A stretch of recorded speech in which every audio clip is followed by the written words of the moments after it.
అమ్మాయి తన నిర్ణయం తను తీసుకోవాలంటే అబ్బాయిలకి ఫ్రీడమ్ ఉంటుంది కానీ రెస్పెక్ట్ ఉండదు.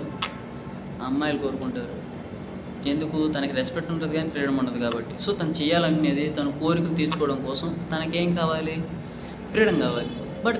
బట్ కానీ అమ్మాయిలు రిస్ట్రిక్ట్ చేసేదైనా రెస్పెక్ట్ ఇచ్చేదైనా ఒకటి, వాళ్ళు ప్రాణం పోయగలరు. వాళ్ళని అంత జాగ్రత్త చూసుకునేది కూడా అందుకే. అది ఒక గొప్ప వరం. ఆ వరానికి మచ్చపడకూడదని, పుట్టే పిల్లలు కావచ్చు, చేసే పనులు కావచ్చు. సో ఇదని చూసారా వాళ్ళది, అతి అపరూపమైన, అది అసలు దేవుడితో సమానం అండి నా దృష్టిలో అయితే. మీరేమన్నా అనుకోండి కానీ. సో ఒక దైవాన్ని వాళ్ళు కడుపులో మోస్తలేదు నాకు తెలియదు, బట్ నేను అలా ఫీల్ అవుతాను. సో దానికి ఏ మచ్చ కలంకం కలగకూడదని అమ్మాయికి నేనైతే విలువిచ్చేది అందుకు. అండ్ ఆల్సో అమ్మాయిలను అంత జాగ్రత్త చూసుకునేది కూడా అందుకే.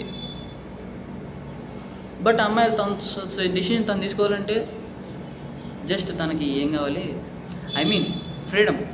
ఫ్రీడమ్ ఉండాలంటే ఒకరిని పెళ్లి చేసుకోకూడదు. దీని డీప్ ఎక్స్ప్లెనేషన్ వేరే వీడియోలో ఉంది.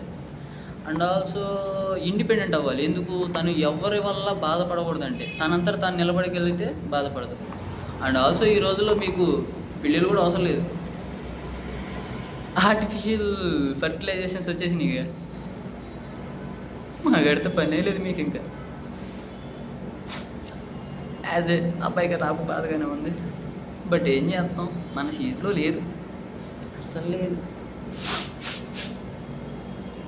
సో మీరైతే మాత్రం మేబీ మీకు పిల్లలు కావాలంటే అండ్ ఆల్సో మీకు తోడు కావాలంటే, అంటే అబ్బాయిగా మాకు అమ్మాయిల తోడు అనేది అలా కావాలి కదా. సో ఒకవేళ పిల్లలు అంటే నేను అమ్మాయిలు పెళ్లి చేసుకోని ఎందుకు, తను ప్రత్యక్షంగా నా వల్ల నేను చెడ్డోడిని అవ్వడం వల్ల తను బాధపడకూడదు. ఒకవేళ నేను మంచోడైనా కానీ నేను చనిపోతే కనుక ఒక అమ్మాయి నా వల్ల బాధపడకూడదు అనే ఉద్దేశం నేను పెళ్లి చేసుకోకూడదు. మరి పెళ్లి చేసుకోకపోతే నేను ఒంటరితనం ఉండాలి కదా. అసలు అమ్మాయిని ఎంత చేసుకుంటారు, ఒక కుటుంబం కోసం. నేను ఆ కుటుంబం ఏంటంటే ఎవరు పిల్లలు ఒకరిని కాదు ఎంతమందిని కావాలంటే ఎంతమంది దత్తత తీసేసుకొని వాళ్ళందరూ పెంచుకుంటే వాళ్ళతో నా కుటుంబాన్ని నింపేసుకుందాం అనుకున్నా, ఒక అమ్మాయి లేకుండా. అదనమాట స్టోరీ మొత్తం. అండ్ ఆల్సో ఒక అమ్మాయి కూడా ఏంటంటే ఒకవేళ కుటుంబం తోడు కావాలనుకుంటే ఒక పిల్లోడు అయితే దత్తత తీసుకోవచ్చు. నేనైతే కనలేదు కదా. సో అయితే దత్తత తీసుకోవచ్చు, లేకపోతే ఆర్టిఫిషియల్గా ఫర్టిలైజ్ అయిపోవచ్చు. సో అదే అనమాట నేను చెప్పేది. సో ఆడపిల్ల ఇండిపెండెంట్ అవ్వాలంటే ఏం కావాలి, ఒకటే తనకి స్వేచ్ఛ కావాలి. ఇండిపెండెంట్గా ఒక డిసిషన్ తీసుకోవాలంటే, ఒకరి మీద బాధపడకుండా ఉండాలంటే తనకి ఇండిపెండెంట్ అవ్వాలి, తను బతకగలగాలి.